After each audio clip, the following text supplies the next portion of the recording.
Hey everyone!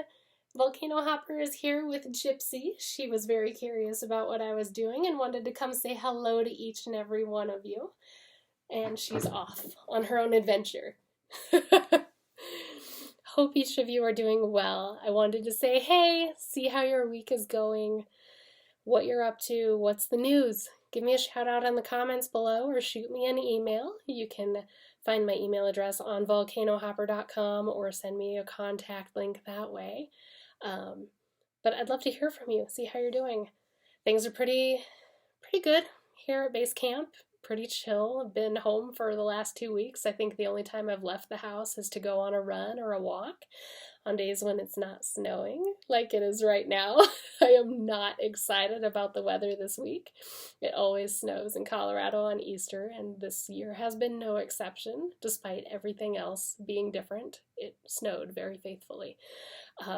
But trying to get out as much as I can, get as much exercise as I can, because for whatever reason, that exercise, it just helps lift my spirits. And so if you can, do something every day. I mean, whether it's walking around your living room, walking up and down stairs, getting outside, going on a little hike or a bike ride with your family, definitely try to get some exercise in, because it will definitely help keep your spirits lifted up in this time, because I know that things are difficult.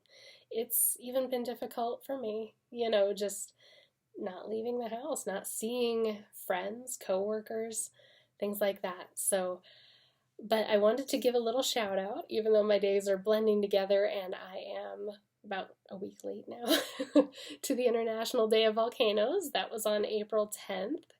Fantastic movement to have the International Day of Volcanoes officialized, if you will, by several people. But it's a wonderful way to celebrate volcanoes and what they do and how important they are for our planet. I wrote a blog post about this a while ago, and so I'll put the link for that in the comments below so that you can check it out if you want. But it kind of details just how important volcanoes are to this planet. Many people are so afraid of them, and yeah, okay, rightfully enough, I wouldn't want to be anywhere in the firing line of an active volcano. I would be afraid. And I love volcanoes more than anything. But I think it's so important to see volcanoes as something that's creative and life-giving instead of something destructive and to be feared. Volcanoes create so much of this planet and what allows life to survive on this planet. They create the land that we live on. They create atmosphere that we breathe, and they keep the greenhouse effect in check for the most part on the planet to where life can survive. A lot of the materials that are produced in volcanic eruptions are stuff that we use in our products and materials that we buy. So I'll stop there. I don't want to give all of it away, but there's many reasons why we should be very appreciative of volcanoes and the role that they play on the planet we live on. They're absolutely fantastic. And so check out the blog post and let me know what your thoughts are. Is there a reason particularly that you appreciate volcanoes? What do you like about them the most? Why do you think we should celebrate them? So shout out for the International Day of Volcanoes, and thank you so much to the people who are trying to get that put into an official day on the calendar so that everybody can be aware of volcanoes and the role that they play and why they should be celebrated. To get in on the action of International Day of Volcanoes, we had a couple volcanic eruptions that actually went off last week. Anak Krakatau was probably the biggest eruption. This is the same volcano as Krakatoa. Anak Krakatau means son of Krakatoa. And the Krakatoa eruption in 1883 was one of the biggest in modern history. This was the shot heard around the world, if you will. It was so loud, and the eruption was so big, but it caused this huge tsunami that unfortunately killed thousands and thousands of people, and it was very, very devastating. So that eruption kind of blew Krakatoa apart, and then over the last about a century and a half now, the volcano's been rebuilding itself. So now you have Anak Krakatau who's come back, and the volcano is very consistently active.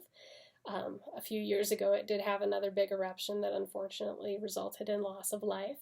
But this eruption last week, it doesn't sound like there were any injuries or any casualties from it. It just blew ash about 47,000 feet up into the atmosphere, which is very impressive for that volcano and for any volcano, really. But it wanted to just celebrate International Day of Volcanoes and say, hey guys, I'm still here. Don't forget about me. Mount Merapi also got involved in the action in the Philippines, having an eruption of its own with a bunch of ash and pyroclastic flows. Etna's still active. There's volcanoes that are showing constant activity around the world. Just so many to name. At any given time, there's 10 to 15 volcanoes that are erupting anywhere in the world.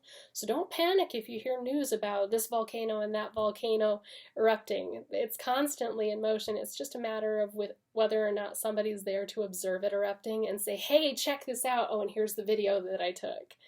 So you'll likely hear news of other volcanoes erupting in the near future. They kind of seem to be scattered here and there across the globe when they go off, and how frequently and how violently they may erupt. So they always keep us guessing, don't they? But I just wanted to say, hey, give you all a shout out, celebrate the International Day of Volcanoes, and I wanted to just wish you a wonderful rest of your week. I hope you're all doing well, and I hope to hear from you. Thanks so much for being out there, and thanks for watching. And as always, I wish you happy hopping. Bye now.